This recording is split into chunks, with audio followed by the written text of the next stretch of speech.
सो hello everyone, myself doctor Faisal Ahmed Khan. तो आज से हम स्टार्ट कर रहे हैं एनसीईआरटी की लाइन बाय लाइन बायोलॉजी में। हम कोशिश करेंगे वर्ड टू वर्ड जितने भी इम्पोर्टेंट वर्ड्स हैं या लाइंस हैं जो कि एग्ज़ाम में एज इट इज़ भी आते हैं और जिनसे क्वेश्चन भी कॉन्सेप्चुअल क्वेश्चंस भी बनते हैं वो भी कवर हो जाएं, और जो लाइन बाय लाइन आते हैं वो भी कवर हो जाएं। तो उसके पहले हम सबसे पहले स्टार्ट करेंगे हमारा यूनिट नंबर 3 11th क्लास का, उसमें chapter number 8 cell the unit of life. इसमें हम देखेंगे चैप्टर स्टार्ट करने से पहले एक पैराग्राफ दिया हुआ है डॉक्टर जी.एन. रामचंद्रन के बारे में। रामचंद्रन के बारे में जो इम्पोर्टेंट बात है वो है कि इन्होंने प्रोटीन स्ट्रक्चर पर अपनी स्टडी की थी। इन्होंने triple helical structure of collagen को दिया था। इतना ही इसमें इम्पोर्टेंट है, बाकी फिर इनका जीवनी वगैरह लिखा हुआ है वो अपने को याद नहीं रखना है। ये 2 पॉइंट इसमें इस पेज पर इम्पोर्टेंट है, ठीक है। उसके बाद में हम स्टार्ट करते हैं chapter number 8 cell the unit of life. इसमें सबसे पहले पैराग्राफ में दिया है कि लिविंग क्या होता है, लिविंग और नॉन लिविंग में क्या डिफरेंस है। तो इसमें cell the unit of life में दिया है the cell in living organisms. All living organism में सेल्स होते हैं, मतलब जिसमें सेल नहीं है, यानी जिसमें सेल एक सेल भी नहीं है, सिंगल सेल भी नहीं है, उसको हम लिविंग नहीं बोल सकते। यानी अगर किसी ऑर्गेनिज्म के लिविंग होने के लिए कम से कम एक सेल होना ज़रूरी है। इसमें दिया हुआ है सिंगल सेल ऑर्गेनिज्म जिसको बोलेंगे यूनिसेलुलर ऑर्गेनिज्म, और मैनी सेल जिसमें मैनी सेल्स होते हैं उसको बोलते हैं मल्टी सेलुलर ऑर्गेनिज्म। ऐसे ऑर्गेनिज्म जो एक सेल से बने होते हैं वो है यूनिसेलुलर ऑर्गेनिज्म, जैसे कि एग्जांपल बैक्टीरिया।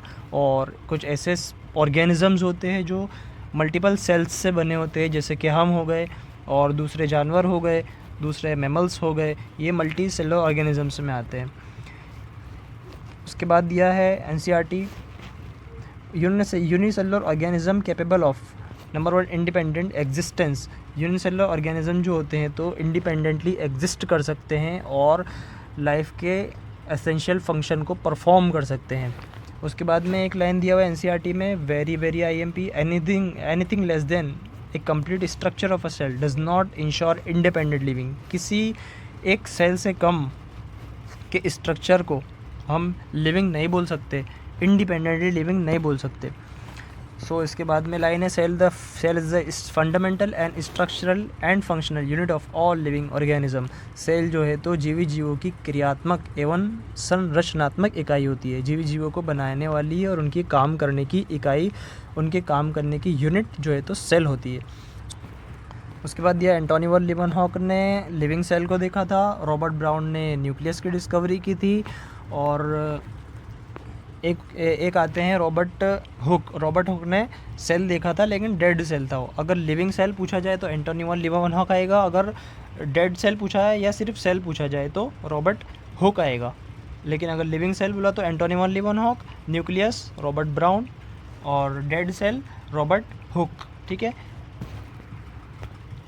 उसके बाद में जब हमने सेल की स्टडी की तो उसको और जब डीप हम समझने गए तो इलेक्ट्रॉन माइक्रोस्कोप की जब इन्वेंशन हुई उसके बाद से उसको हमने और डीप देखा। सेल के अंदर ऑर्गेनल्स भी होते हैं। वैसे हम जानते हैं वैसे तो क्या सेल क्या होता है। सेल जो है तो जीवों की इकाई होती है, मतलब किसी भी सेल्स या सेल्स के समूह से मिलकर टिश्यू बनता है। टिश्यू, बहुत सारे टिश्यू मिलकर किसी ऑर्गन को बनाते हैं, और कई सारे ऑर्गन मिलकर ऑर्गन सिस्टम को बनाते हैं, और कई सारे ऑर्गन सिस्टम मिलकर ऑर्गेनिज्म को बनाते हैं। ऑर्गेनिज्म यानी हम। फॉर एग्जांपल जैसे कि हम एक ऑर्गेनिज्म है, हमारे अंदर कई सारे ऑर्गन सिस्टम है, जैसे डाइजेस्टिव सिस्टम, एक्सक्रीटरी सिस्टम है, यूरिनरी सिस्टम है, और ब्रीदिंग वाला सिस्टम है, रेस्पिरेटरी सिस्टम बोलते हैं जिसको। इन सिस्टम्स के अंदर अलग अलग ऑर्गन्स हैं, एक एक सिस्टम में कई सारे ऑर्गन्स हैं, फिर उन कई सारे ऑर्गन्स में मिलियंस ऑफ टिश्यूज़ हैं, उन मिलियंस ऑफ टिश्यूज़ में मिलियंस ऑफ सेल्स हैं। अब उन सेल के अंदर इलेक्ट्रॉन माइक्रोस्कोप से जब हम स्टडी करेंगे तो उन सेल्स के अंदर बहुत सारे ऑर्गनल होते हैं, ठीक है। अभी आगे अपन एक एक ऑर्गन की स्टडी करेंगे। उसके बाद में आता है cell theory. 1839 Matthew Schleiden, German botanist, ये मैथ्यू शेल्डन जर्मन बॉटनिस्ट थे। बॉटनिस्ट बोले तो जो प्लांट पर अपनी रिसर्च करते हैं, ठीक है। और उसी टाइम में थियोडोर श्वान जो कि 1839 में जर्मन जूलॉजिस्ट थे, जर्मन के जूलॉजिस्ट थे, जिन्होंने जूलॉजिस्ट बोले तो जो एनिमल्स पर अपनी रिसर्च है, स्टडी करता है, ठीक है। उन्होंने सेम टाइम में एक थ्योरी दिया जिसको सेल थ्योरी बोलते हैं, और सेल थ्योरी ये रहा, ये जो पर्पल कलर से अंडरलाइन किया हुआ है, cell is the fundamental structural and functional unit of all living organism, ये सेल थ्योरी है। इन दोनों ने मिलकर दिया। शॉन थे, वो जूलॉजिस्ट थे, उन्होंने स्टडी किया different type of animal cells and represent that cell had a thin outer layer which in today's plasma membrane. उन्होंने देखा कि एनिमल सेल के बाहर एक बारीक सी कवरिंग होती है जिसको प्लाज्मा मेम्ब्रेन बोलते हैं। अब इन्होंने क्या किया, इन्होंने एनिमल सेल पर अपनी रिसर्च की। इन्होंने देखा कि एनिमल सेल के बाहर एक बाउंड्री है जिसको सेल मेम्ब्रेन बोल रहे हैं। अब उन्होंने सोचा कि अब क्यों ना प्लांट सेल को भी ऑब्ज़र्व किया जाए। जब उन्होंने प्लांट सेल को ऑब्ज़र्व किया तो वो हैरत में पड़ गए। उन्होंने देखा कि प्लांट सेल में उस जो एनिमल सेल की बाहर कवरिंग थी उसके बाहर भी प्लांट सेल में एक्स्ट्रा कवरिंग है। इसको उन्होंने नाम दिया सेल वॉल। ये वेरी वेरी IMP है क्योंकि जो सेल वॉल है वो प्लांट सेल की करेक्टरिस्टिक है। लेकिन अगर एग्ज़ाम में आता है तो बच्चे सोचते हैं कि सेल वॉल प्लांट की करेक्टरिस्टिक है तो बॉटनिस्ट कौन है, तो बॉटनिस्ट है अपने शेल्डन, तो बच्चे लगा के आते हैं शेल्डन, लेकिन ऐसा नहीं है। सेल वॉल की डिस्कवरी भी किसने किया, शॉन ने किया था। ठीक है, cell wall is a unique character of plant cell. On the basis of this Schwann ने एक हाइपोथेसिस प्रपोज की जिसको बोलते हैं bodies of animals and plants are composed of cells and products of cells. यानी दोनों शेल्डन एंड शॉन दोनों इस नतीजे पर पहुँचे कि जितने भी ऑर्गेनिज्म हैं वो छोटी छोटी इकाइयों से मिलकर बने होते हैं जिसको हम सेल कहते हैं। Sheldon and Sheldon together formulated the cell theory. This theory, however, did not explain as to how new cells were formed. इन्होंने ये तो बता दिया कि ये छोटे छोटे ऑर्गेनिज्म सेल से मिलकर बने होते हैं, लेकिन उन्होंने ये नहीं बताया कि नए सेल कैसे बनते हैं। इसके बाद में मैदान में आते हैं Rudolf Virchow 1855, very very IMP। Rudolf Virchow ने बताया ओमनी सेलुला ई सेलुला, मतलब जो पहले से मौजूद सेल होते हैं उनकी ग्रोथ होती है, फिर डिवीज़न होता है, उनके डिवाइड होने से नए सेल्स बनते हैं, जो कि अपन आगे के चैप्टर में पढ़ेंगे कि किस तरह ग्रोथ होती है, किस तरह डिवीज़न होता है, किस तरह से फेजेस होते हैं। ठीक है, तो मॉडर्न सेल थ्योरी आज कही जाने लगी। All living organism are composed of cells and products of cell, all cells arise from pre existing cells. ठीक है, अब एन और यू सेल देखते हैं। अब हम अगर किसी सेल की स्टडी कर रहे हैं तो NCERT ने एक स्टैंडर्ड क्राइटेरिया बताया है कि अगर आप प्लांट की स्टडी कर रहे हो तो आपको ऑनियन पील का सेल लेना है, और अगर एनिमल सेल पर रिसर्च कर रहे हो तो ह्यूमन चीक का सेल लेना है। ठीक है, ये दोनों याद रखना क्योंकि NCERT में दिया है। ठीक है, अब हमने एक ऑनियन का सेल लिया, उसमें हमने देखा कि एक सेल वॉल है, आउटर बाउंड्री। ठीक है, और ह्यूमन चीक लिया, इसमें ह्यूमन चीक का सेल लिया, उसमें देखा कि जो आउटर मोस्ट बाउंड्री है वो है प्लाज्मा मेम्ब्रेन। ठीक है, सो इसके बाद इस पैराग्राफ में क्या दिया हुआ है, इसमें दिया हुआ है कि जिसमें मेम्ब्रेन बॉन्ड न्यूक्लियस होता है जिस सेल में, उसको बोलते हैं यूकैरियोटिक सेल, और जिसमें मेम्ब्रेन बॉन्ड न्यूक्लियस नहीं होता उसको बोलते हैं प्रोकैरियोटिक सेल। ठीक है, ये बात याद रखना। अब उसमें दिया हुआ है सेमी फ्लूइड मैट्रिक्स होता है सब सेल के अंदर, उसको बोलते हैं साइटोप्लाज्म। ये जो वेरी वेरी IMP लाइन है, ये एग्जाम में आ सकती है as it is. The cytoplasm is the main arena of cellular activities in both the plant and animal cell. Plant and animal cell में जो सेलुलर एक्टिविटीज़ का मेन एरिना है वो क्या है, साइटोप्लाज्म, वेरी वेरी IMP। उसके बाद आता है अदर मेम्ब्रेन बॉन्ड ऑर्गेनल्स क्या होते हैं सेल के अंदर। इसमें आता है एंडोप्लाज्मिक रेटिकुलम है, गोल्जी कॉम्प्लेक्स है, लाइसोसोम है, माइटोकॉन्ड्रिया है, माइक्रोबॉडीज़ है, वैक्यूल्स है। और जो प्रोकैरियोटिक सेल होते हैं उनमें ये मेम्ब्रेन बॉन्ड ऑर्गेनल्स नहीं होते। मतलब ये कंपैरिजन दिया हुआ है इस पैराग्राफ में, ये जो प्रोकैरियोटिक सेल होते हैं उनके न्यूक्लियस पर न्यूक्लियर मेम्ब्रेन नहीं होती, और membrane bond organelles prokaryotic cells में नहीं होते। और जो यूकैरियोटिक सेल है उनमें न्यूक्लियस में न्यूक्लियर मेम्ब्रेन होती है, और जितने भी मेम्ब्रेन बॉन्ड ऑर्गेनल्स हैं वो यूकैरियोटिक सेल्स में पाए जाते हैं। ठीक है, अब इसके अलावा एक एक्सेप्शनल केस है, राइबोसोम है, इस पर मेम्ब्रेन नहीं होती और वो दोनों में पाया जाता है, यूकैरियोटिक में भी होता है, प्रोकैरियोटिक में होता है।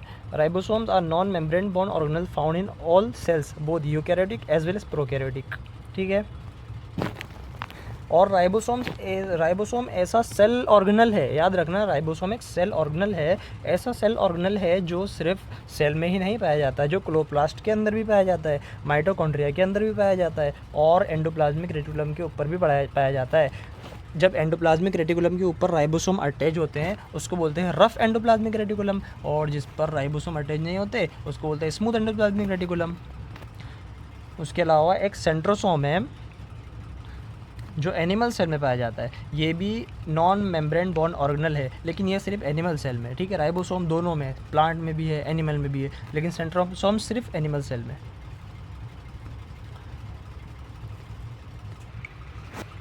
उसके बाद फिर एनसीईआरटी का कुछ डेटा है, एज इट इज़ याद रखना है। Mycoplasma the smallest cells only 0.3 micrometer, और बैक्टीरिया की दिया है 3 to 5 माइक्रोमीटर।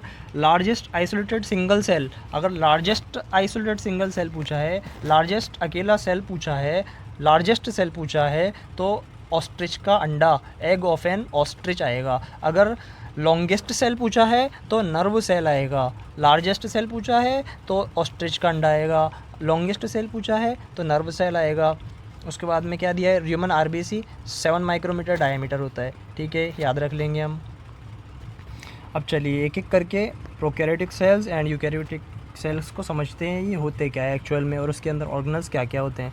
पहले हम बात करेंगे प्रोकैरियोटिक सेल की। प्रोकैरियोटिक सेल बोले तो एग्जाम्पल के तौर पर बैक्टीरिया है, ब्लू ग्रीन अलगी है, माइकोप्लाज्मा है, पीपीएलओ है यानी प्लूरोन्यूमोनी लाइक ऑर्गेनिज्म है, इसको एमएलओ भी बोलते हैं, मॉलिक्यूल लाइक ऑर्गेनिज्म भी बोलते हैं, ठीक है।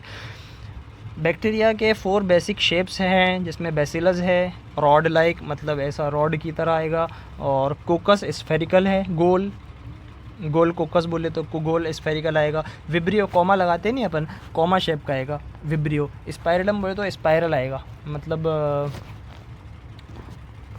देखो मैं बताया आपको, देखो जो 4 बेसिक शेप्स ऑफ बैक्टीरिया है, पहला है बेसिलस, रॉड लाइक मतलब ऐसा लंबा रॉड जैसा आएगा, ठीक है। उसके बाद में है कोकस स्फेरिकल, ये कोकस गोल समझ लो, इसको समझ लेना यार थोड़ा। उसके बाद में विब्रियो कॉमा शेप, ये कॉमा शेप, ठीक है। उसके बाद स्पाइरलम, स्पाइरलम ऐसा शेप आएगा सीधा, ये स्पाइरल शेप ऐसा, ठीक है। ये हो गया 4 बेसिक शेप्स ऑफ बैक्टीरिया। उसके बाद आता है प्रोकैरियोटिक है सेल वॉल सराउंडिंग, मतलब प्रोकैरियोटिक सेल जो है तो सब में सेल वॉल होती है, सेल वॉल पाई जाती है, एक्सेप्ट इसमें एक एक्सेप्शन है जो वेरी वेरी आईएमपी है, कई बार एग्जाम में पूछा जा चुका है। सेल मेम्ब्रेन सब में पाई जाती है एक्सेप्ट माइकोप्लाज्मा। माइकोप्लाज्मा ऐसा प्रोकैरियोटिक सेल है जिसमें सेल मेम्ब्रेन नहीं होती, ठीक है। कि इसमें प्रोकैरियोटिक सेल में वेल डिफाइंड न्यूक्लियस नहीं होता, जेनेटिक मटेरियल बेसिकली नेक्ड होता है, इस पर कोई एनवलप नहीं होता, इस पर कोई न्यूक्लियर मेम्ब्रेन नहीं होती, ठीक है। अब in addition to genomic DNA के अलावा इसमें एक एक्स्ट्रा डीएनए होता है जिसको बोलते हैं प्लाज्मिड, ठीक है। ये एक स्मॉल सर्कुलर डीएनए होता है जो कि जीनोमिक डीएनए के अलावा होता है, सर्कुलर डीएनए होता है, इसको बोलते हैं प्लाज्मिड। इसको हम पढ़ेंगे हायर क्लासेस में, यानी इसको हम क्लास 12th में डिस्कस करेंगे। क्लास 12th में आई थिंक बायोटेक्नोलॉजी के चैप्टर में ये सब दिया हुआ है, तो इसको वहीं से विस्तार से समझेंगे। अभी इतना ही समझ लीजिए कि प्रोकैरियोटिक सेल में जीनोमिक डीएनए के अलावा एक एक्स्ट्रा डीएनए होता है जिसको बोलते हैं प्लाज्मिड, ठीक है। इसके अलावा प्रोकैरियोटिक सेल में इंक्लूजन बॉडीज़ पाई जाती है, ठीक है। उसके बाद वेरी वेरी आईएमपी पॉइंट है ये, मीजोसोम ऐसा कैरेक्टर है जो कि सिर्फ प्रोकैरियोट में पाया जाता है। मीजोसोम क्या होता है, जो अपनी प्लाज्मा मेम्ब्रेन होती है इसकी इनसाइड इनफोल्डिंग होती है, उसको बोलते हैं मीजोसोम। आगे पढ़ते हैं उसको। अब आते हैं अपन सेल एनवेलप पे and it's modification. Most prokaryotes particularly the bacteria have a chemically complex cell envelope। Prokaryote में 3 लेयर्ड स्ट्रक्चर होता है जो सेल एनवेलप होता है, उसमें आउटर मोस्ट जो है तो ग्लाइकोकैलिक्स होता है, उसके अंदर सेल वॉल होती है, उसके बाद प्लाज्मा मेम्ब्रेन होती है। देखिए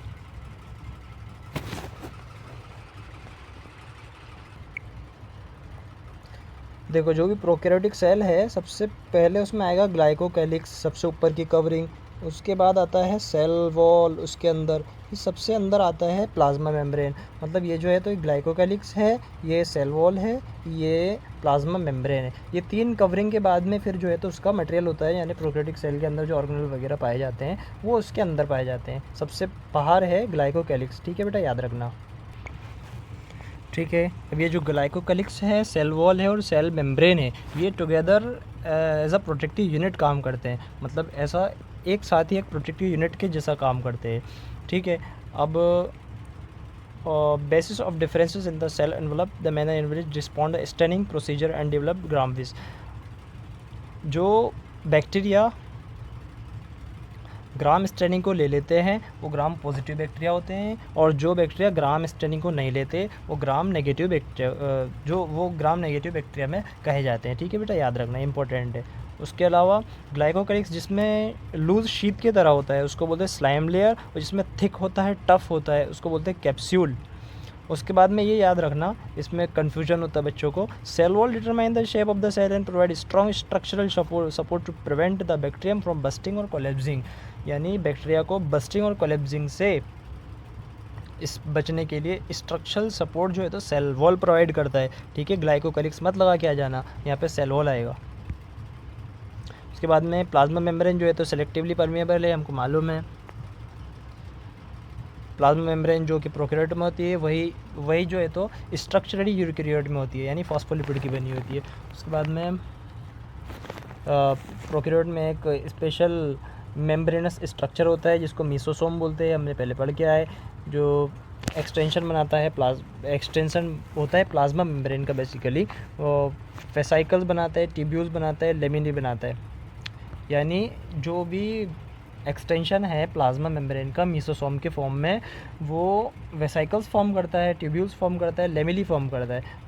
इसके काम क्या है वो वेरी आईएमपी है, और यही एग्जाम में पूछे जाते हैं। जो मीसोसोम के काम है वो है cell wall formation, cell wall बनाने का काम है, डीएनए रेप्लिकेशन, डीएनए को रेप्लिकेट करने का काम है, डिस्ट्रीब्यूशन टू डॉटर सेल्स को डिस्ट्रीब्यूट करने का काम है। ये cell cycle and cell division देखेंगे, डिस्ट्रीब्यूशन कैसे होता है, डीएनए एप्लीकेशन कैसे होता है, अभी याद रखना सिर्फ ये इंपॉर्टेंट पॉइंट्स है। सेल वॉल बनाने का काम मीसोसोम का है, डीएनए रेप्लिकेशन का काम है, डिस्ट्रीब्यूशन ऑफ डॉटर सेल्स का है, और रेस्पायरेशन का काम है मीसोसोम का, सिक्रेशन का काम है मीसोसोम का, और सरफेस एरिया को इंक्रीज़ करने का काम है, ठीक है बेटा, याद रहेगा। अब उसके बाद बोला है कुछ प्रोकैरियोट, जैसे कि फॉर एग्जांपल दिया है साइनोबैक्टीरिया। साइनोबैक्टीरिया ऐसे बैक्टीरिया होते हैं या ऐसे प्रोकैरियोट होते हैं जिनमें मीसोसोम के अलावा और भी मेम्ब्रेनस एक्सटेंशंस होते हैं साइटोप्लाज्म में, जिसको बोलते हैं क्रोमेटोफोर्स, जो कि पिगमेंट्स कंटेन करते हैं। क्या कंटेन करते हैं? पिगमेंट्स कंटेन करते हैं, ठीक है। बैक्टीरिया सेल्स मोटाइल भी हो सकते हैं, नॉन मोटाइल भी हो सकते हैं। अगर मोटाइल होंगे तो उनकी सरफेस पर फ्लैजिला होगा। अब फ्लैजिला होगा तो बैक्टीरियम फ्लैजिलम तीन स्ट्रक्चर से मिलकर बना होता है, filament, hook and basal body. Filament जो है तो लॉन्गेस्ट पोर्शन है, extend from the cell surface to outside, ठीक है।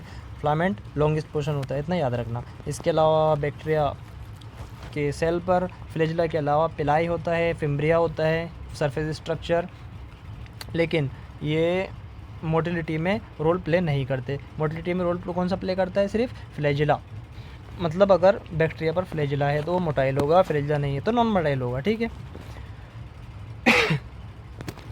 अब पिलाई क्या होता है? एलोंगेटेड ट्यूबुलर स्ट्रक्चर होता है, ट्यूबुलर स्ट्रक्चर होता है, ट्यूब के समान होता है, एलोंगेटेड होता है। फिम्ब्रिया का होता है ब्रिस्टल लाइक होता है, ब्रश के समान होता है फिम्ब्रिया। अब हम बात करें राइबोसोम्स की and inclusion bodies. Prokaryotic ribosomes are associated with the plasma membrane of cell. They're about, जो प्रोकैरियोटिक राइबोसोम्स हैं वो 15 नैनोमीटर से 20 नैनोमीटर की साइज़ में होते हैं, ठीक है। इनकी सब यूनिट जो होती है तो 50S एंड 30S होती है, क्योंकि प्रोकैरियोटिक राइबोसोम 70S होते हैं। लेकिन यहीं पे अगर यूकैरियोटिक राइबोसोम्स पूछा है तो वो 80S होता है, उनकी सब यूनिट 60 एंड 40 होती है, ठीक है। Ribosomes are the site of protein synthesis. Very IMP, अगर ये पूछा जाए कि प्रोटीन सिंथेसिस की साइड क्या है तो सीधे आंसर लगा गया ना, ribosomes. Ribosomes are the site of protein synthesis. Protein को बनाने की जो साइट है वो क्या है? राइबोसोम्स है। Several ribosomes may attach to single mRNA and form a chain called the polyribosome. The polysome, the ribosome, the polysome translate the mRNA into protein. अब राइबोसोम्स किस तरह से mRNA पर जुड़ेंगे, फिर उसको ट्रांसलेशन होगा, ट्रांसक्रिप्ट। सेल मेम्ब्रेन में दिया हुआ है इलेक्ट्रॉन माइक्रोस्कोप के एडवांसमेंट के बाद 1950s में उसका एडवांसमेंट हुआ। उसके बाद में सेल मेम्ब्रेन की और डीप स्टडी की गई, ठीक है। उससे पाया गया कि सेल मेम्ब्रेन जो है तो मेनली कंपोज्ड होती है, लिपिड से बनी होती है, प्रोटीन से बनी होती है, और थोड़ा बहुत कार्बोहाइड्रेट होता है, लेकिन मेनली जो है तो लिपिड और प्रोटीन की बनी होती है, ठीक है। और लिपिड में भी मेनली फॉस्फोलिपिड की बनी होती है। सेल मेम्ब्रेन बाइलियर अरेंजमेंट होती है, जिसमें पोलर हेड होता है और नॉन पोलर टेल होती है। जो हेड होता है वो हाइड्रोफिलिक होता है, जो टेल होती है वो हाइड्रोफोबिक होती है, ठीक है। हाइड्रोफोबिक है तो जाहिर सी बात है अंदर की तरफ होगी, और जो हाइड्रोफिलिक है, जो वाटर लवर है, वो बाहर की तरफ होगा, ठीक है। सेल मेम्ब्रेन में ऑल्सो कोलेस्ट्रॉल भी होता है, और प्रोटीन होता है और कार्बोहाइड्रेट होता है ना। इसके बाद में एक एग्जांपल दिया हुआ है एरिथ्रोसाइट यानी आरबीसी की मेम्ब्रेन का एग्जांपल दिया हुआ है। इसमें 52% प्रोटीन होता है, 40% लिपिड होता है, ठीक है, और उसके अलावा 8% कार्बोहाइड्रेट होता है। हाँ, अब मेम्ब्रेन प्रोटीन दो टाइप से हो सकते हैं। एक तो इंटीग्रल प्रोटीन होता है, पेरिफेरल प्रोटीन होता है। इंटीग्रल प्रोटीन बोले तो ये देखो, ये बाइलेयर है, लिपिड बाइलेयर है। इसमें इंटीग्रल प्रोटीन बोले तो जो अंदर धंसा हुआ है बीच में एकदम मेम्ब्रेन के, उसको बोलेंगे इंटीग्रल प्रोटीन। और जो बाहर की तरफ लगा हुआ है उसको बोलेंगे पेरिफेरल प्रोटीन, जो पेरीफेरी में है वो है पेरिफेरल प्रोटीन। और जो इंटीग्रल अंदर धंसा हुआ है वो इंटीग्रल प्रोटीन। जो इंटीग्रल प्रोटीन है वो एज अ चैनल भी काम करता है, वो देखेंगे अपन आगे इसमें। उसके बाद में हम देखेंगे सिंगर एंड निकोलसन ने 1972 में एक मॉडल दिया जिसको बोलते हैं फ्लूइड मोज़ेक मॉडल है, जिसका नाम है वेरी वेरी आईएमपी। ये सन भी याद रखना, एग्जाम में कई बार आया हुआ है। इसमें quasi fluid nature of lipid को बताया गया है। इसमें बताया है कि quasi fluid nature of lipid होता है, उसके कारण ही प्रोटीन का लेटरल मूवमेंट होता है। याद रखना, प्रोटीन का लेटरल मूवमेंट होता है, फ्लिप फ्लॉप मूवमेंट नहीं होता। वेरी वेरी आईएमपी, प्रोटीन का लेटरल मूवमेंट होता है, फ्लिप फ्लॉप नहीं होता, याद रखना बेटा। उसके बाद आता है इस लेटरल मूवमेंट के आधार पर उसकी मेम्ब्रेन की फ्लूइडिटी मेजर की जाती है। हाँ, तो fluid nature of membrane important होता है सो सेल ग्रोथ के लिए, सेल के बढ़ने के लिए, फॉर्मेशन ऑफ इंटरसेलुलर जंक्शन के बनने के लिए, इंटरसेलुलर जंक्शन के फॉर्मेशन के लिए, सेक्रेशन के लिए, एंडोसाइटोसिस के लिए, सेल डिवीजन के लिए, ठीक है। और one of the most important काम जो है सेल मेम्ब्रेन का वो है ट्रांसपोर्ट करना। Very very IMP. हम जानते हैं कि हमारी जो फॉस्फोलिपिड मेम्ब्रेन है वो सिलेक्टिवली परमिएबल है। उसके अलावा इसमें दो प्रकार के ट्रांसपोर्ट दिए हुए हैं। अपन देखते हैं पैसिव ट्रांसपोर्ट बोले तो जो न्यूट्रल सॉल्यूट्स है वो अपने हायर कंसंट्रेशन से लोअर कंसंट्रेशन की तरफ मूव करना, उसका बोले तो सिंपल डिफ्यूजन होगा, सिंपल ट्रांसपोर्ट होगा। पैसिव ट्रांसपोर्ट होगा, सिंपल डिफ्यूजन होगा। और simple diffusion along the concentration gradient होता है, याद रखना। पैसिव ट्रांसपोर्ट में एक और ट्रांसपोर्ट आता है जिसको बोलते हैं फैसिलिटेटेड डिफ्यूजन। इसमें क्या होगा, जो सिंपल डिफ्यूजन है इसमें सिर्फ हायर कंसंट्रेशन से लोअर कंसंट्रेशन की तरफ सॉल्यूट का मूवमेंट होगा। लेकिन जो फैसिलिटेटेड ट्रांसपोर्ट है उसमें हायर से लोअर तो होगा ही, लेकिन उसमें कैरियर मॉलिक्यूल रिक्वायर होगा। इसमें कैरियर मॉलिक्यूल नहीं लग रहा है, इसमें नॉर्मली डिफ्यूजन हो रहा है, उसमें कैरियर मॉलिक्यूल रिक्वायर होगा, उसको बोलते हैं फैसिलिटेटेड डिफ्यूजन। और एक दिया है एक्टिव ट्रांसपोर्ट। एक्टिव ट्रांसपोर्ट में लोअर कंसंट्रेशन से हायर कंसंट्रेशन की तरफ में डिफ्यूजन होगा, उसको बोलेंगे एक्टिव ट्रांसपोर्ट। इसके लिए पंप की रिक्वायरमेंट होगी, जैसे कि सोडियम पोटेशियम पंप है, इसमें एटीपी यूटिलाइज होता है, ठीक है।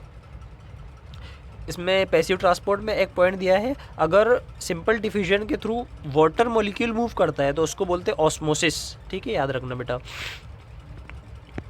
उसके बाद में दिया है cell wall. Cell wall non living होती है, रिजिड स्ट्रक्चर होती है, आउटर कवरिंग होती है फंजाई में और प्लांट्स में, ठीक है। ये सिर्फ उसके शेप को देने में रोल प्ले करती है, बल्कि इसको सेल को प्रोटेक्ट करती है मैकेनिकल डैमेज से, इन्फेक्शन से, and help in cell to cell interaction में मदद करती है, ठीक है।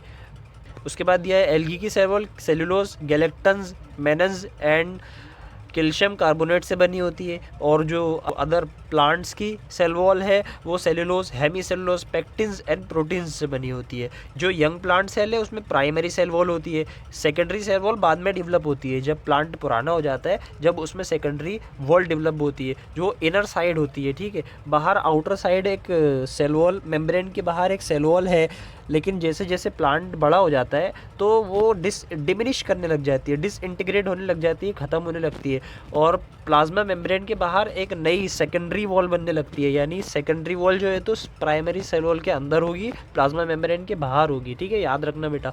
अंदर की तरफ इनर साइड में बनती है सेकेंडरी सेल वॉल, और जो प्राइमरी सेल वॉल है वो डिमिनिश हो जाती है धीरे धीरे। अब मिडिल लेमिला क्या होता है? मिडिल लेमिला दो सेल को जोड़ता है, बीच में एडिशन का काम करता है। ये कैल्शियम पेक्टेट से बना होता है मेनली। ये ग्लूज करने का काम करता है, नेबरिंग सेल्स को टुगेदर, नेबरिंग सेल्स को जोड़ने का काम करता है। अब प्लाज्मोडेस्माटा क्या होता है? जो नेबरिंग सेल्स है जो मिडिल लेमिला से जुड़े हुए हैं, उनके बीच में ट्रांसपोर्ट करने के लिए एक रास्ता बनता है, उसको बोलते हैं प्लाज्मोडेस्माटा। उसके बाद में आते हैं हम एंडोमेम्ब्रेन सिस्टम पे। एंडोमेम्ब्रेन सिस्टम में आता है अपना endoplasmic reticulum, Golgi complex, lysosome and vacuole. अब ये चारों को ही एंडोमेम्ब्रेन सिस्टम क्यों बोला गया? क्योंकि जो इनके फंक्शंस हैं वो कोऑर्डिनेटेड है, जो इनके फंक्शंस हैं वो एक दूसरे से जुड़े हुए होते हैं। ये क्वेश्चन कई बार एग्जाम में आया है कि एंडोमेम्ब्रेन सिस्टम में कौन कौन से ऑर्गेनल्स आते हैं, तो ये चार नाम अच्छे से याद रख लेना: endoplasmic reticulum, Golgi complex, lysosome and vacuole. ठीक है, अब हम पढ़ेंगे एंडोप्लाज्मिक रेटिकुलम। एंडोप्लाज्मिक रेटिकुलम जो है तो network of reticular tubular structure होता है। एंडोप्लाज्मिक रेटिकुलम जो है तो नेटवर्क और रेटिकुलम ऑफ टिनी ट्यूबुलर स्ट्रक्चर, छोटे छोटे ट्यूबुलर स्ट्रक्चर का नेटवर्क होता है, इसको बोलते हैं एंडोप्लाज्मिक रेटिकुलम। एंडोप्लाज्मिक रेटिकुलम के अंदर का जो भाग होता है उसको बोलते हैं ल्यूमिनल, और एंडोप्लाज्मिक रेटिकुलम के जो बाहर का भाग होता है जो साइटोप्लाज्म में होता है उसको बोलते हैं एक्स्ट्रा ल्यूमिनल। ठीक है, इसमें यही दिया हुआ है। अब एंडोप्लाज्मिक रेटिकुलम की सरफेस पे जहाँ पे राइबोसोम जुड़े हुए होते हैं उसको बोलते हैं रफ एंडोप्लाज्मिक रेटिकुलम, और जहाँ पर राइबोसोम नहीं जुड़े हुए होते हैं उसको बोलते हैं स्मूथ एंडोप्लाज्मिक रेटिकुलम। जो रफ एंडोप्लाज्मिक रेटिकुलम है वो प्रोटीन सिंथेसिस में एंड सिक्रेशन में हेल्प करता है। वेरी आईएमपी पॉइंट इसका ये है कि ये प्रोटीन सिंथेसिस में हेल्प करता है रफ एंडोप्लाज्मिक रेटिकुलम, और जो स्मूथ एंडोप्लाज्मिक रेटिकुलम है वो लिपिड की सिंथेसिस में हेल्प करता है। इसको ऐसे याद रख सकते हैं, स्मूथ है चिकना है, लिपिड भी चिकना होता है। अब smooth endoplasmic reticulum synthesis of lipid कर रहा है, ठीक है, याद रखना। उसके बाद आता है गोल्जी एपैरेटस। गोल्जी एपैरेटस को सबसे पहले ऑब्जर्व किया था कैमिलियो गोल्जी ने 1898 में।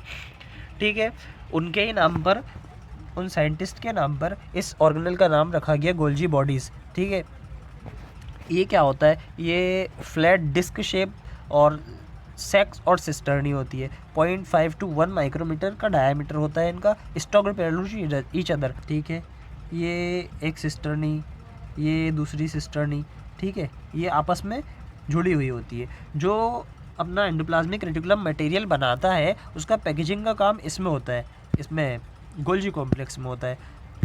देखो, अब उसके बाद में दिया हुआ है कॉन्वेक्स सिस और फॉर्मिंग फेज। इसको आपको समझाना पड़ेगा, रुक जाओ 1 मिनट। देखो बेटा, 2 फेज इसमें बताए गए हैं, एक कॉन्वेक्स सिस फेज, मतलब ये कॉन्वेक्स सिस फेज है, ये सिस फेज है, और एक बताया है कॉन्केव यानी ट्रांस फेज। ये क्या है? ट्रांस फेज है। जो कॉन्वेक्स है, सिस फेज है, उभरा हुआ भाग है, यहाँ पे ये जुड़ा होता है एंडोप्लाज्मिक रेटिकुलम से। एंडोप्लाज्मिक रेटिकुलम जो मटेरियल बनाता है वो पैकेजिंग के लिए इसमें आता है सिस्टर्नी में। ये सिस्टर्नी है एक। उसके बाद में ये आगे जाता है ट्रांस फेज से, मैच्योर होके वेसाइकल्स बन जाते हैं उसके। ये बोलते हैं मैच्योरिंग फेज, इसको बोलते हैं ट्रांस फेज यानी फॉर्मिंग फेज।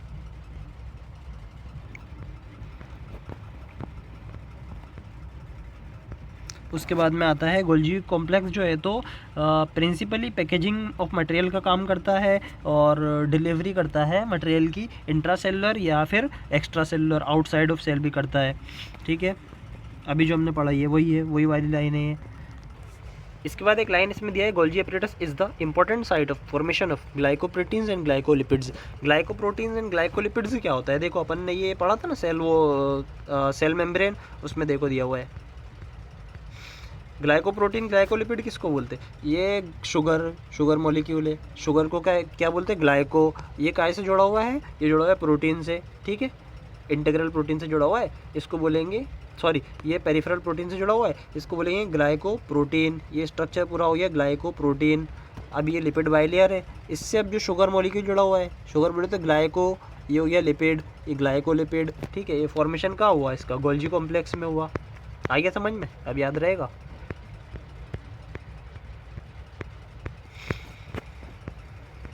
ठीक है, आते हैं हम लाइसोसोम पे। लाइसोसोम क्या होता है? इसको suicidal bag of the cell भी बोलते हैं, यानी इसमें all type of hydrolytic enzyme आते हैं। इसमें इतना पोटेंशियल होता है, ये पूरे सेल को डिस्ट्रॉय कर सकता है। ठीक है, ये वेसिकुलर बैग होता है और वेरी रिच होता है in almost all types of hydrolytic enzymes में, यानी इसमें लाइपेजेस, प्रोटीएजेस, कार्बोहाइड्रेजेस होते हैं, मतलब ये लिपिड को भी डिस्ट्रॉय कर सकता है, प्रोटीन को भी डिस्ट्रॉय कर सकता है, कार्बोहाइड्रेट को भी डिस्ट्रॉय कर सकता है, न्यूक्लिक एसिड को भी डिस्ट्रॉय कर सकता है, ठीक है। और इसका ऑप्टिमली एक्टिव पीएच क्या होता है, एसिडिक पीएच होता है, ठीक है बेटा, याद रखना, इंपॉर्टेंट लाइन है।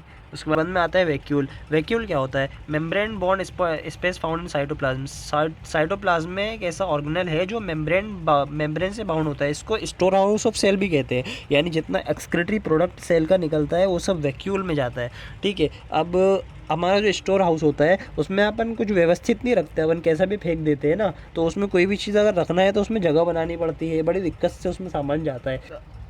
उसी तरह इसमें भी अगर अपने को और एक्सक्रीटरी प्रोडक्ट जमा करना है तो फैसिलिटेट ट्रांसपोर्ट के थ्रू टोनोप्लास्ट, ये वैक्यूल की जो मेम्ब्रेन है उसको बोलते हैं टोनोप्लास्ट। टोनोप्लास्ट क्या होता है, उसकी मेम्ब्रेन होती है, ठीक है बेटा। तो वैक्यूल में क्या होता है, टोनोप्लास्ट जो है उसकी मेम्ब्रेन है वो लोअर कंसंट्रेशन से हायर कंसंट्रेशन की तरफ आयन और मटेरियल को डाल रही है, इसलिए, ठीक है। इसके अलावा याद रखना अमीबा में होता है कॉन्ट्रैक्टाइल वैक्यूल जो ऑस्मो रेगुलेशन में हेल्प करता है एंड एक्सक्रेशन में हेल्प करता है। और जो प्रोटिस्टा है उसमें फूड वैक्यूल होता है जो इनगल्फिंग ऑफ फूड पार्टिकल में हेल्प करता है, ठीक है, फूड पार्टिकल को इनगल्फ करता है। अभी कैसे करता है, ये दोनों है अपने बायोलॉजिकल क्लासिफिकेशन जो है अपना चैप्टर नंबर 2 उसमें आएगा, ठीक है। उसके बाद आता है माइटोकॉन्ड्रिया। माइटोकॉन्ड्रिया इसको पावर हाउस ऑफ सेल भी कहते हैं, ठीक है। सोशेस शेप होता है, सिलेंड्रिकल होता है, डायमीटर 0.2 to 1 माइक्रोमीटर होता है, लेंथ 1 to 4 माइक्रोमीटर होती है, डबल लेयर्ड स्ट्रक्चर होता है, इसको बोलते हैं सेमी ऑटोनोमस ऑर्गेनल भी बोलते हैं। सेमी ऑटोनोमस बोले तो जिसमें अपना खुद का डीएनए होता है, आरएनए होता है, इसको बोलते हैं, ठीक है। इसमें अपना खुद का 70s राइबोसोम भी होता है। डबल मेम्ब्रेन बॉर्न है, आउटर मेम्ब्रेन है, इनर मेम्ब्रेन है, इसमें 2 कंपार्टमेंट है, आउटर कंपार्टमेंट है, इनर कंपार्टमेंट है। इनर कंपार्टमेंट जो है तो डेंस होमोजेनस सब्सटेंस से फिल्ड होता है जिसको मैट्रिक्स बोलते हैं। आउटर मेम्ब्रेन जो है तो continuous limiting boundary of organelle, जो आउटर मेम्ब्रेन है वो ऑर्गेनल की लिमिटिंग बाउंड्री है, ठीक है। जो इनर मेम्ब्रेन है वो फोल्डेड होती है, इनफोल्डिंग होती है मैट्रिक्स की तरफ, जिसको बोलते हैं क्रिस्टी, ठीक है, इसको क्रिस्टी बोलते हैं, याद रखना बेटा, इसमें कन्फ्यूजन होता है। जो माइटोकॉन्ड्रिया है उसकी जो इनफोल्डिंग के इंडर उसको बोलते हैं क्रिस्टी, और जो गोल्जी कॉम्प्लेक्स है उसमें जो है वो सिस्टर्नी है, ठीक है, वो सिस्टर्नी है, ये क्रिस्टी है, याद रखना बेटा। उसके बाद दिया है mitochondria the site of aerobic respiration. Aerobic respiration बोले तो जिसमें ग्लूकोज ऑक्सीजन की प्रेजेंट में टूटकर, जिसमें ग्लूकोज ऑक्सीजन की प्रेजेंस में टूटकर एटीपी प्रोड्यूस करता है, उसको बोलते हैं एरोबिक रेस्पिरेशन। तो जो एरोबिक रेस्पिरेशन की साइट है हमारे सेल में वो माइटोकॉन्ड्रिया है, याद रखना। They produce cellular energy in the form of ATP, इसको बोलते हैं पावर हाउस ऑफ सेल, इसको पावर हाउस ऑफ सेल कहते हैं। मैट्रिक्स में खुद का डीएनए होता है, कुछ आरएनए होते हैं और 70s राइबोसोम होता है। माइटोकॉन्ड्रिया का डिवीजन भी फिजन के थ्रू होता है। अब फिजन कैसे होता है, जैसे कि 2 सेल अपने आप को डिवाइड करते हैं, अपना कंटेंट आपस में डिवाइड करते हैं और 1 से 2 सेल बन जाते हैं। ये भी अगले चैप्टर में पढ़ेंगे अपन, cell cycle and cell division में। ओके गाइज, हम अब देखेंगे प्लास्टिड्स क्या होता है। प्लास्टिड्स ऑल प्लांट्स में पाया जाता है, यूग्लिनॉइड्स में पाया जाता है। इसको हम इजीली देख सकते हैं माइक्रोस्कोप के अंडर, क्योंकि ये साइज़ में बड़ा होता है, लार्ज होता है। On the basis of pigment के यानी कलर के आधार पर प्लास्टिड को 3 क्लास में बांटा गया है, chloroplast, chromoplast and leucoplast. Chloroplast जो हरा कलर प्रोड्यूस करता है, जो क्रोमोप्लास्ट पीला, ऑरेंज और रेड कलर प्रोड्यूस करता है, ल्यूकोप्लास्ट कलरलेस प्लास्टिड होता है, इसमें कोई कलर नहीं होता, ये स्टोर करने का काम करता है न्यूट्रिएंट्स को, ठीक है। अब क्लोरोप्लास्ट देखते हैं। क्लोरोप्लास्ट में क्लोरोफिल और कैरोटाइड होता है पिगमेंट, जो कि फोटोसिंथेसिस के लिए एसेंशियल है। क्रोमोप्लास्ट में carotenoid pigments like carotene and xanthophylls होता है, ये येलो ऑरेंज रेड कलर के लिए रिस्पॉन्सिबल है। ल्यूकोप्लास्ट कोई कलर प्रोड्यूस नहीं करता, तो ये स्टोर करने का काम करता है न्यूट्रिएंट्स को स्टोर करने के आधार पे भी इसको 3 क्लास में बांटा गया है। एक तो एमाइलोप्लास्ट, एमाइलो बोले तो एमाइलेज अपन समझ सकते हैं, स्टार्च से रिलेटेड होगा, जो कार्बोहाइड्रेट को स्टोर करे, यानी स्टार्च या कार्बोहाइड्रेट को। एग्जांपल इसका है पोटैटो में एमाइलोप्लास्ट होता है, ठीक है। अब होता है इलियोप्लास्ट जो ऑयल को स्टोर करे, ऑयल एंड फैट को स्टोर करे। अब ऑयल्स को इसको इस तरह से याद रख सकते हैं, इलियो में देखो क्या है, ओ है, आई है, एल है, ठीक है। ऑयल में भी ओ आई एल है, ठीक है, ऐसे करके याद रहता है। उसके बाद में एक आता है एलियोरोप्लास्ट जो है तो प्रोटीन को स्टोर करता है, एलियोरो, ठीक है, इसमें आर है, प्रोटीन में भी आर है, इसको ऐसे याद रख लेना, अच्छे से याद रहता है। ठीक है। इसके बाद दिया हुआ है कि जो क्लोरोप्लास्ट है वो ग्रीन प्लांट्स में मेसोफिल सेल्स की लीफ में पाए जाते हैं। ठीक है। क्लोरोप्लास्ट वेरी कर सकते हैं, या तो पर सेल में एक होगा या फिर ज़्यादा भी हो सकते हैं। जैसे क्लेमाइडोमोनास में एक है और मेसोफिल सेल में 20 से 25 क्लोरोप्लास्ट होते हैं। ठीक है। क्लोरोप्लास्ट जो है तो डबल मेम्ब्रेन स्ट्रक्चर है, इसके आसपास भी डबल मेम्ब्रेन है, इसमें इनर मेम्ब्रेन है और आउटर मेम्ब्रेन है। ठीक है। इनर मेम्ब्रेन जो है तो लेस परमेबल होती है as compare to outer membrane. Inner membrane से जो एरिया कवर्ड होता है, यानी देखो ये क्लोरोप्लास्ट है, इसकी इनर मेम्ब्रेन से जो एरिया कवर है उसके जो अंदर का ये स्पेस है इसको बोलेंगे स्ट्रोमा। ठीक है, स्ट्रोमा बोलते हैं। ठीक है। स्ट्रोमा में ये सिक्के टाइप से जो दिख रहा है इसको बोलेंगे, एक एक सिक्के को बोलते हैं थैलेकॉइड। और जो थैलेकॉइड इस तरह से ऐसा अरेंज होता है ना, ये सिक्कों के ढेर के समान, ये ढेर पूरे ढेर को बोलेंगे, एक ढेर को इसको बोलते हैं ग्रेना। ठीक है। एक सिक्का थैलेकॉइड, सिक्कों का ढेर ग्रेना।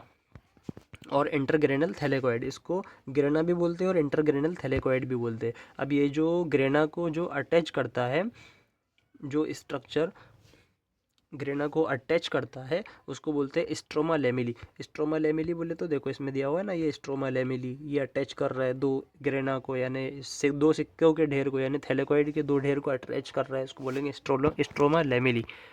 ठीक है।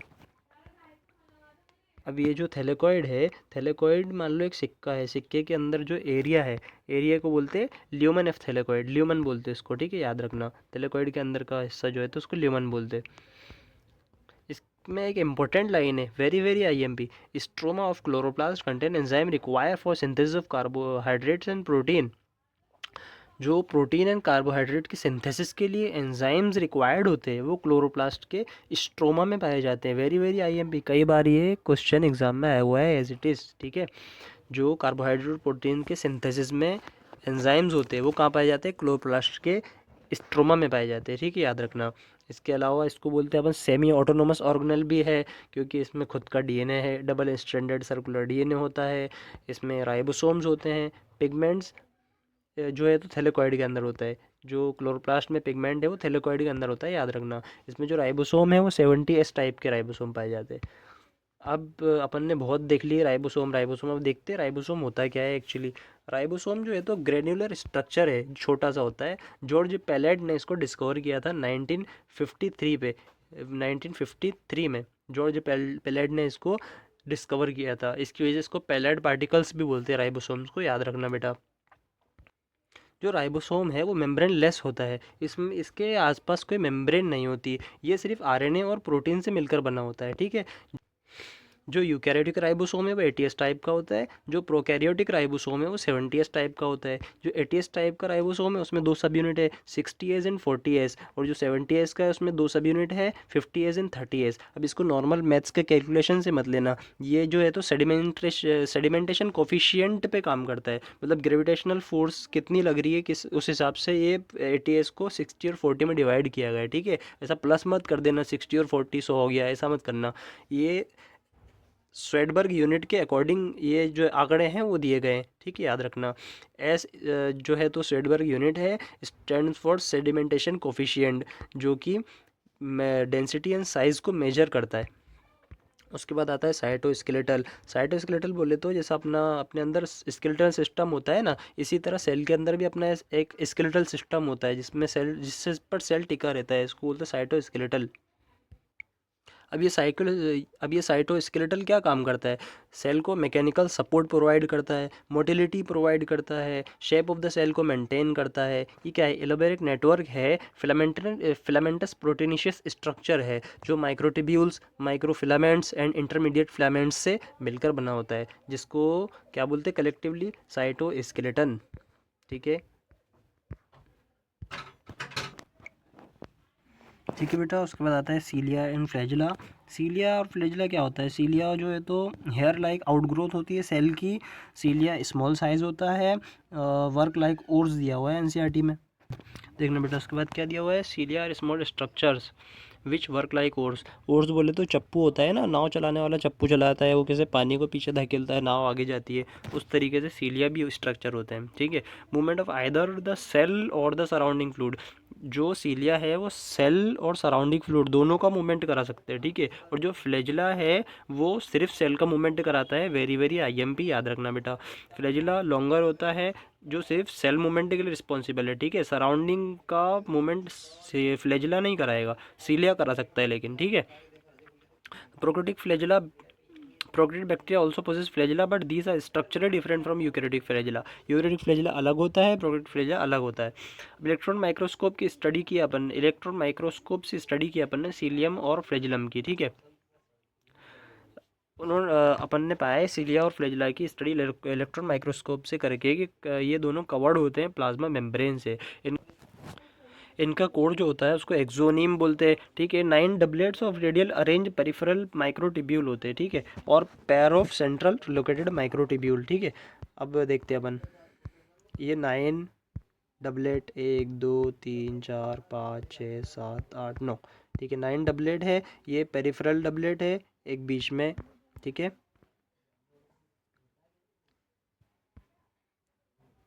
Pair of centrally located microtubule था वो, इसको बोलते हैं 9+2 अरेंजमेंट, ठीक है। और जो सेंट्रल टिब्यूल है कनेक्टेड होता है ब्रिज से and also enclose by central sheath, ठीक है। ये ब्रिज से कनेक्ट है और सेंट्रल शीथ से इनक्लोज है, ठीक है। ये सेंट्रल माइक्रोटिब्यूल, ठीक है। और ये हो गया सेंट्रल शीथ, इससे जो है तो इनक्लोज है दोनों पेयर बीच के। Peripheral doublet are also interconnected by linkers. Both cilium and phloem emerge from centriole-like structure called the basal bodies. ठीक है। अभी ये जो 9 डबलेट्स है ये भी इंटर डबलेट ब्रिज से कनेक्टेड होते हैं, ठीक है बेटा, याद रखना, ठीक है बेटा। उसके बाद दिया है सेंट्रोसोम, सेंट्रियोल्स। अब सेंट्रियोसोम क्या है, एक ऑर्गेनल है, 2 सिलेंड्रिकल स्ट्रक्चर होते हैं जिसको सेंट्रियोल्स बोलते हैं। ये एमॉर्फस पेरीन्यूक्लियर मटेरियल से सराउंडेड होते हैं, ये परपेंडिकुलर एक दूसरे पर लाई करते हैं। कार्टविल लाइक स्ट्रक्चर होता है। 9 evenly spaced peripheral fibrils of tubulin protein होते हैं, ये कार्टविल की तरह बनता है, ठीक है। अभी ये कार्टविल लाइक स्ट्रक्चर होता है जिसका सेंट्रल पार्ट जिसको हब बोलते हैं और जो रेडियल स्पोक से जुड़ा होता है, ठीक है। जो सेंट्रियोल है वो फ्लैजिला और सीलिया का बेसल बॉडी बनाते हैं, ठीक है। अब ये स्पिंडल फाइबर क्या होता है, सेल डिवीजन कैसे होता है, ये आगे की चैप्टर में cell cycle and cell division में पढ़ेंगे, ठीक है। उसके बाद में very very important organelle of the cell आता है न्यूक्लियस। न्यूक्लियस को फर्स्ट देखा था रॉबर्ट ब्राउन ने 1831 में, इसको क्रोमेटिन बोला था फ्लेमिंग ने। अब इंटरफेस न्यूक्लियस किसको बोलते हैं, ऐसा न्यूक्लियस जो डिवाइड नहीं कर रहा हो उसको बोल देंगे इंटरफेस न्यूक्लियस, और जो कि हाईली एक्सटेंडेड होता है, एलेबोरेट होता है और न्यूक्लियो प्रोटीन फाइबर्स से बना होता है जिसको बोलते हैं क्रोमेटिन। अब न्यूक्लियर मैट्रिक्स और मोर स्पेकल बॉडीज़ होती है जिसको बोलते हैं न्यूक्लियोलाई, ठीक है। सिंगुलर में बोलते हैं इसको न्यूक्लियोलस। उसके बाद में न्यूक्लियर एनवलप कैसा होता है, ये भी डबल लेयर होता है। न्यूक्लियर एनवलप में दो, जैसे कि बाहर की मेम्ब्रेन है और अंदर की मेम्ब्रेन है, दोनों की मेम्ब्रेन जहाँ पे फ्यूज़ करती है वहाँ पे पोर बनता है, उसको बोलते हैं न्यूक्लियर पोर, ठीक है। अब न्यूक्लियस की आउटर मेम्ब्रेन और न्यूक्लियस की इनर मेम्ब्रेन के बीच में एक स्पेस होता है, इसको बोलते हैं पेरी न्यूक्लियर स्पेस, ठीक है। जो न्यूक्लियस की आउटर मेम्ब्रेन है वो यूजुअली जो है तो एंडोप्लाज्मिक रेटिकुलम से कनेक्टेड होती है। उसके बाद में वही है जो अपन ने पढ़े अभी, एंड जहाँ पे न्यूक्लियस की दोनों मेम्ब्रेन फ्यूज़ करती है वहाँ पे माइन्यूट पोर बनते हैं, इसको न्यूक्लियर पोर बोलते हैं। जो कि इन न्यूक्लियर पोर के थ्रू जो है तो आरएनए और प्रोटीन की ट्रांसपोर्ट होती है, पैसेज होती है अंदर से बाहर और बाहर से अंदर की ओर। उसके बाद में आता है जो न्यूक्लियर मैट्रिक्स या न्यूक्लियोप्लाज्म बोलते हैं जिसको, वो न्यूक्लियोलस या क्रोमेटिन कंटेन करती है, ठीक है। न्यूक्लियोलस स्फेरिकल होता है स्ट्रक्चर और न्यूक्लियोप्लाज्म में प्रेजेंट होता है। अब न्यूक्लियोलस कोई ऐसा ऑर्गेनल नहीं है जिसके आजू बाजू कोई मेम्ब्रेन होगी, ठीक है। ये जो न्यूक्लियोलस है वो रेस्ट ऑफ द न्यूक्लियोप्लाज्म से जुड़ा हुआ होता है, मतलब ऐसे ही उसमें पड़ा होता है, इसकी कोई स्पेशल मेम्ब्रेन नहीं होती है। अब वेरी वेरी आईएमपी लाइन जो है जो एग्जाम के पॉइंट ऑफ व्यू से इंपॉर्टेंट है वो ये है कि जो site of active ribosomal RNA synthesis है वो क्या है, न्यूक्लियोलस है, ठीक है बेटा, याद रखना। अब अगर उसके बाद में दिया है larger and more nucleus nuclei present in cell actively carrying out protein synthesis. जो सेल प्रोटीन सिंथेसिस में एक्टिवली पार्टिसिपेट करता है उसका जो न्यूक्लियोलस है वो लार्जर होता है, मोर न्यूमरस होता है। उसके बाद में दिया है but during different stage of cell division, cells show structured chromosomes in place of nucleus chromatin। यानी जो क्रोमेटिन के धागे पड़े हुए हैं न्यूक्लियस के अंदर, वो सेल डिवीजन की डिफरेंट स्टेज में क्रोमोसोम की शक्ल इख्तियार कर लेते हैं। जैसे ये क्रोमोसोम बन गया, ठीक है। अभी ये तो अपने को आगे के चैप्टर में समझ में आएगा।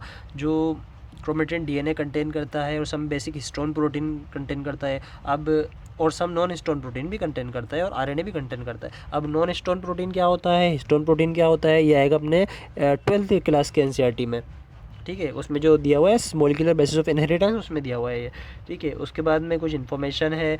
जो सिंगल ह्यूमन सेल है उसका 2 मीटर लंबा डीएनए होता है, उसमें 46 क्रोमोसोम होते हैं, यानी 23 पेयर ऑफ क्रोमोसोम पाए जाते हैं, ठीक है। अभी अपन पढ़ेंगे, इसमें भी दिया हुआ है क्लास 12th में, ठीक है।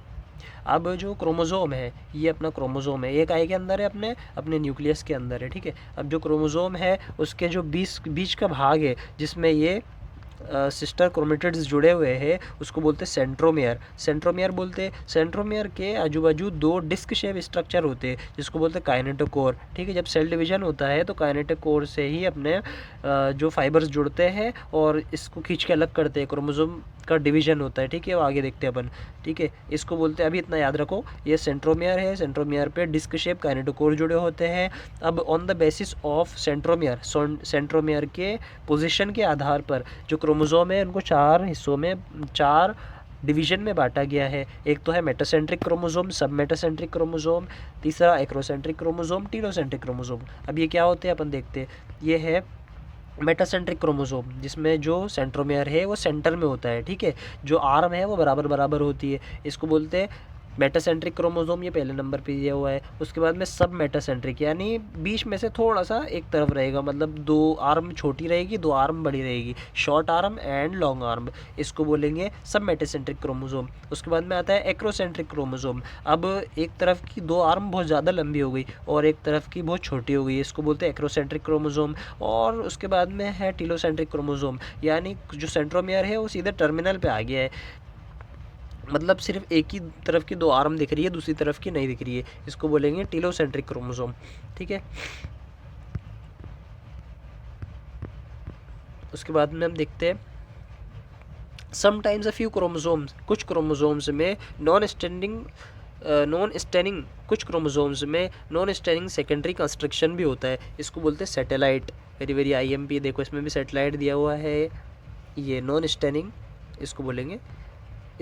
हाँ देखो, ये नॉन स्टेनिंग सेकेंडरी कंस्ट्रक्शन है, इसको बोलते हैं सैटेलाइट। प्राइमरी कंस्ट्रक्शन क्या है, सेंट्रोमियर। सेकेंडरी कंस्ट्रक्शन क्या हुआ, सैटेलाइट, ठीक है बेटा। उसके बाद में आखिरी में दिया हुआ माइक्रोबॉडीज़ क्या होती है। Microbodies many membrane bound minute vesicles होते हैं जिसको माइक्रोबॉडीज़ बोलते हैं, जो कंटेन करती है वेरियस एंजाइम एंड प्लांट में भी होती है और एनिमल में भी पाई जाती है, ठीक है। अभी आपने ये समराइज वे में पूरा चैप्टर को पढ़ा है। अब इसमें से अगर आपको किसी भी टॉपिक में डाउट आ रहा है तो आप कमेंट सेक्शन में बता सकते हैं, मैं उसको बोर्ड पर या पेज पर अच्छे से उसको कॉन्सेप्चुअल समझाने की कोशिश करूँगा, क्योंकि अपने को कंसाइज करना था, एक ही लेक्चर में पूरा चैप्टर ख़त्म करना था, इसलिए अपन ने जितना कोशिश कर सके उसको एलोबरेट करके समझाने का उतना कर लिए। बाकी एक लेक्चर में इससे ज़्यादा नहीं हो सकता, बाकी आपको जो नहीं समझ में आया आप पूछ सकते। अब इसके अगले लेक्चर में अपन इसमें से वेरी आईएमपी जो भी टॉपिक्स हैं उसमें से अप्रॉक्सीमेटली 100 क्वेश्चंस निकालेंगे, उसको डिस्कस करेंगे, जितना हो सकेगा कम टाइम में उसको डिस्कस करके ख़त्म करेंगे। और आप ये इतना कर लो, उसके बाद में एनसीईआरटी की रीडिंग कर लो, उसके बाद में 100 क्वेश्चन जो इसके बाद में बताए जा रहे हैं वो कर लो, और उसके अलावा आप जो जहाँ से भी एमसीक्यू लगा रहे हो, मॉक टेस्ट वगैरह दे रहे हो, वो दे सकते हो। आप 360 आउट ऑफ 360 ईजिली कर पाओगे बेटा, ठीक है। Thank you for watching and bye bye.